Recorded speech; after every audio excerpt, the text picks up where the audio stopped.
It's good morning from where I am today. This is Friday, the 26th. I hope all of you guys that were behind got caught up. And before the week three, I guess it was that some of you were behind on. Perhaps it was week two, not tailgate, but assignment and uh, quiz. There we go. So I did extend it till yesterday at 11:59, and I'm not going to do that. Some of you, you need to get this stuff done. If something happens, uh, let me know. I'll do the best I can. When you ask me to go back and open up assignments, uh, it is time consuming. And when there's, two or three of you that are behind, it is really time consuming. Now, the majority of the folks are getting their, matter of fact, quite a few of you are submitting on time. Uh, Work on your schedule going forward. I'm not going to do this. I'm not going to go back and reopen uh, assignments after they are due.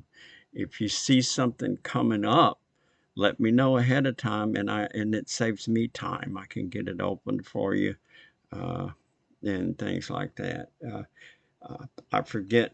It was in the guys. You guys had a good discussion in excavation two, uh, talking about I think shrink, swell, compaction, and some things like that. I believe it was. Anyway, you're doing what I want you to do. You were telling me what you know. You wasn't telling me what's important. I know what's important, and so do you. To say that knowing about shrink and swell is important is not a good post. And but telling me if you say that, you need to follow up with, and here's why. And many of you did that in these last posts. If you don't know why something is important, you need to get in touch with me because either one of two things are happening.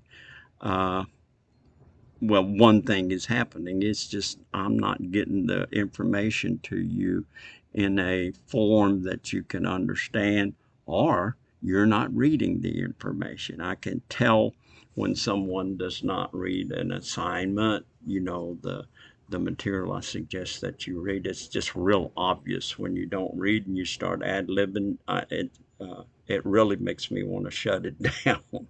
I'm sorry, but it's just like, come on, guys. But anyway, I appreciate what you guys did the other day in that tailgate. That was a real discussion. That was back and forth. I don't know if you got any of the questions I asked, but I'm not asking you to answer those questions. I'm just putting things up there for you to think about. So we're moving into week four. By the time you see this, of course, you will be in week four, and it's going to have an assignment in there that I felt like I needed to go over what to look for because it's essay, and this course has tons and tons of information. The OSHA rules, Subpart P, 1926, uh, Subpart P containing 650, 651, and 652. It contains a ton of stuff that is required in many cases, recommended in some, but mostly required. We will be getting into that a little bit more, I fear. It's not the most exciting thing, but I started to put up a list of how many people were killed last year.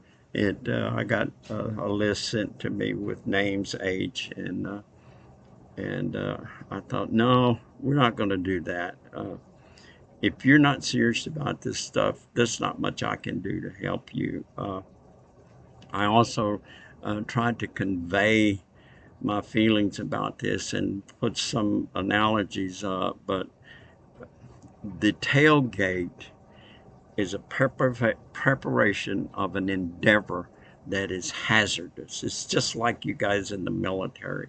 I don't know what branch you were in, but you were exposed to the possibility of harm, maybe even mortal harm, in many occasions. So the tailgate is just imagine yourself getting prepared to go on a patrol in enemy territory, because it's us versus the potential hazards out there. Check and double check. Uh, you will be in charge and you will be, to a degree, responsible for the safety of your crew. So you want to be sure they understand. You want to have a plan. You don't just tell them things are important.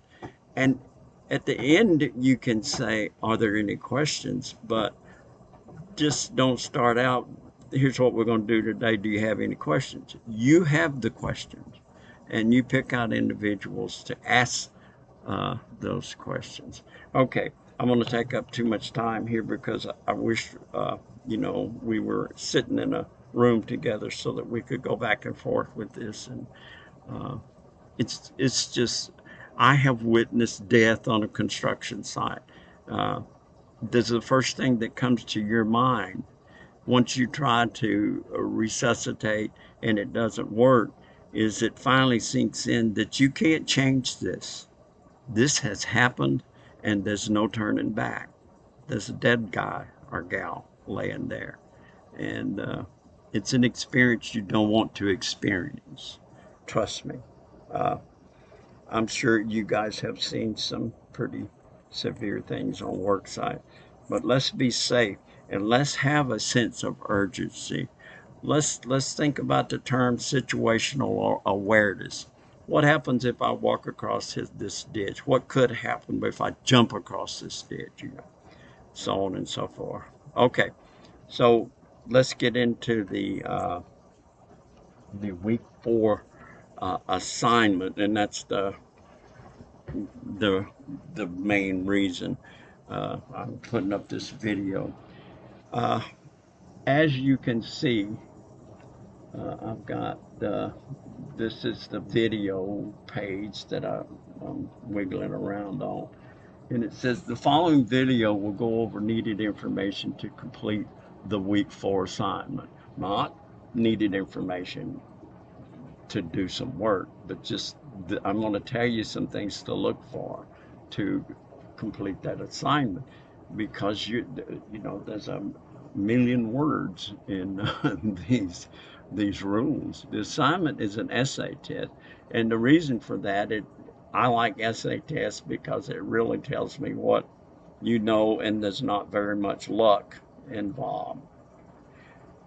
And the second reason is to put together a meaningful multiple choice test that will really assess your knowledge is very, very difficult and time consuming. So here's what I'm saying. You will be prepared to discuss the following: the state and federal rule-making process. That is found on page 11 and 12 in section 1.6.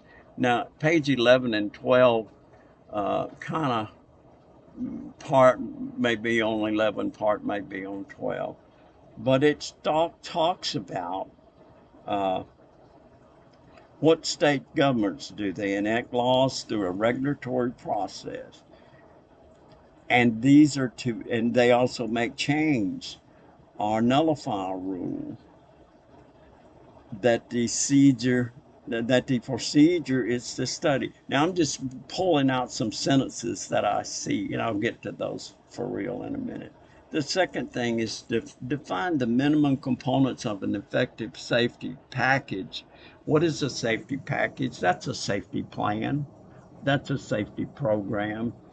And in your book, in section 1.7, and I have it on page 16 and 15, it talks about what goes in there and who is the ultimate responsibility for this and that. It talks about uh, uh, delegating things. Who's in charge of this? Who's in charge of that? Remember, I said that in when we get into our tailgates. You know, when you say this is what we're going to do here, and Sam, that's going to be your responsibility. You have experience in that, and so forth. So there's a lot of information in there on page 16 and 7 about uh, minimum components of an effective safety plan program or a package, as they call it. Uh, the other thing is the third thing is I want you to discuss major safety issues related to excavation and their preventive measures. And here's what the book points out: outside force damage to existing facilities. And there's that's also in the subpart P. Exposure to caving ground, that is also in subpart P. Impact from equipment and material handling. You got excavators out there next to the trench putting in pipe. There's a lot of information under this on page 16. And speaking of that, what I want to do now is so if you, this is what you're going to see, pretty much what you're going to see. I'm going to have a video stuck in here somewhere. Yeah, the following video. So let's go ahead. Am I in edit mode? Yes, I am. I'm going to go ahead and save this fellow so we can look at some other thing. Remember, this is not the actual uh, assignment right here. This is not graded. This is FYI, and I'm going to tell you a few more things too, and show you a few more things. Let me get this saved so I don't lose any of it. And now I want to go to my book, which is your book. I just have it in a PDF form. You know how I got this? I actually Googled the name of the book and it came up, the whole book. It came up in PDF form. I didn't order this. I have the ebook like you got. I can just highlight this better and read it better. So it opened up on one of the uh, locations of one of the excavation issues. But I want to go back to describe the state and federal rulemaking process. That's going to be your first question. And I believe I got that from page 11 in section 1.6. And see, this helps me get there. The federal and state governments enact laws through a regulatory process to make change or nullify a rule. The procedure is to study, that's part of the process, draft, write up, draft and post proposed rules, seek comment from interested parties, and respond and incorporate the input into a final resolution. In other words, when we make a rule, I remember going through the evolution of the what is it, 1400, 1926, subpart CC, whatever the crane rule was. From its very, very early stages, we had instructors that were on committees as subject matter experts to develop the rigging, the signal person, and also the mobile crane operator certification requirements. We were involved in that as a school. We were the first school, the Oklahoma City campus was the first school to host the first signal person accreditation that was held at Oklahoma City. So I know a little bit about what it takes to put a rule together. So the legislature adopts it after that because we're turning this not, this thing is moving from a rule to a law. Development requires a study period. Then there are set time periods for the notification and response process, and finally, the final draft must be completed. And that, I don't know if you need to write all of that, but if you look under this section here, you'll see all that stuff I just read and more. I mean, this goes on, and I'm not asking you, I don't want you to copy and paste this. I want you to find things in here you think are important, and I want you to use them for answers. That little thing I just read is a pretty good answer.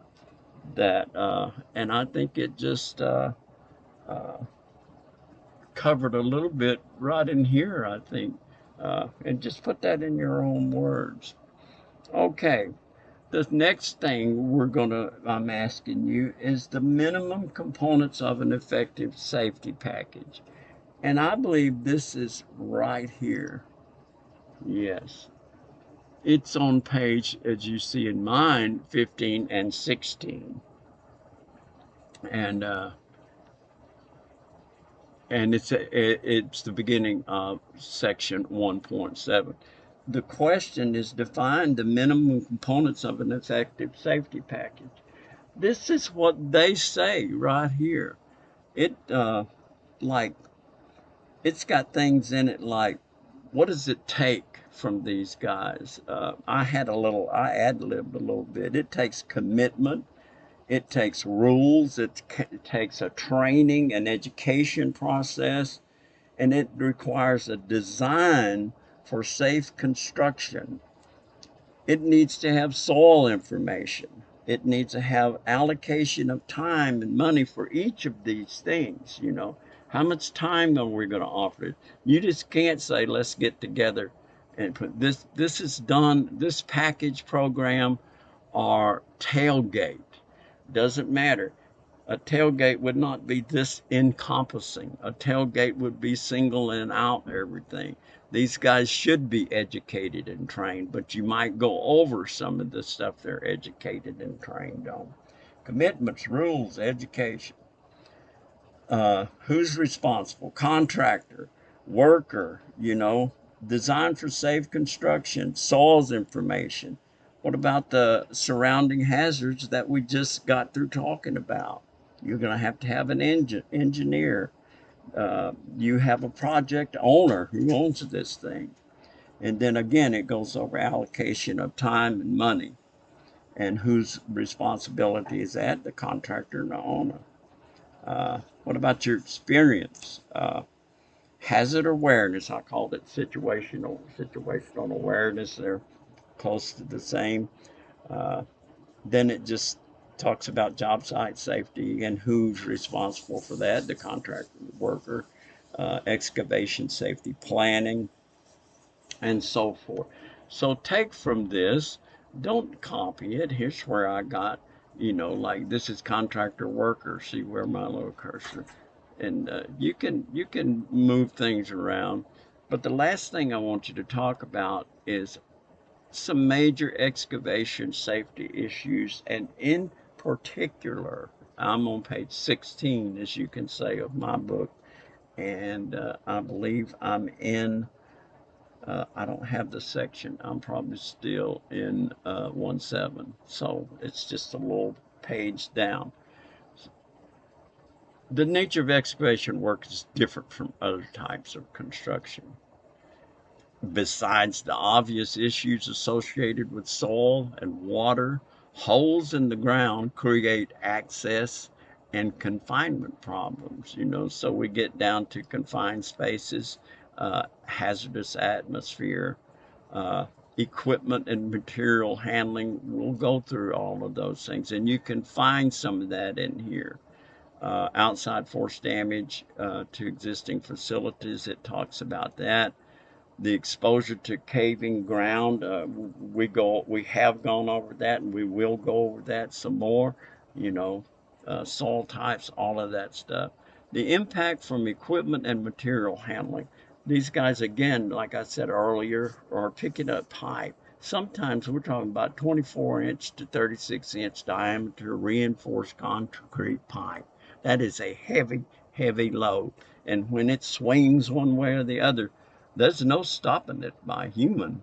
You know, you just need to be cautious of where you are, and if you're handling that material with a crane or a forklift or whatever, you also need to be conscious where the workers are. Now, confined spaces, uh, we will go through this as we go along in our in-person training. I'm hoping to have some folks come out and with some hazardous atmosphere measuring equipment and things like that.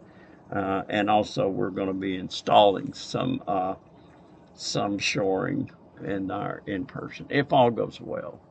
Uh, so this is where the answers, where you're going to find the answers I found. Here's the impact from equipment and material handling. So, you know, the power of that equipment out there, the weight of the equipment being handled. Grade checkers and laborers are working around all that stuff.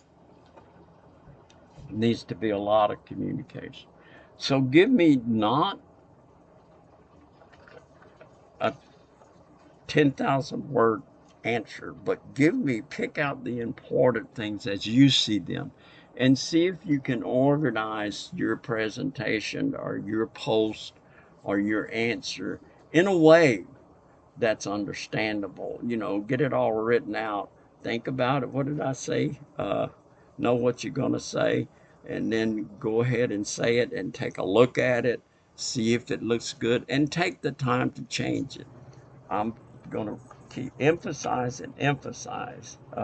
I feel like you have enough time for these things, and you have enough time to put out quality work.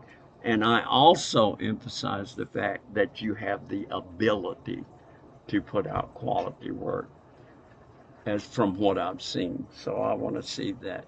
Now, if you have any questions over after watching this video, uh, one, go back, pause the video, because I'm really giving you some location of where I got the answers to the questions, where the questions came from, what the questions are, and where I got the answers that I liked. And I gave you some hints, I guess it was. So I'm gonna shut this thing down, and call me if you need me. Uh, I'll be around. This should be posted by the time you get it.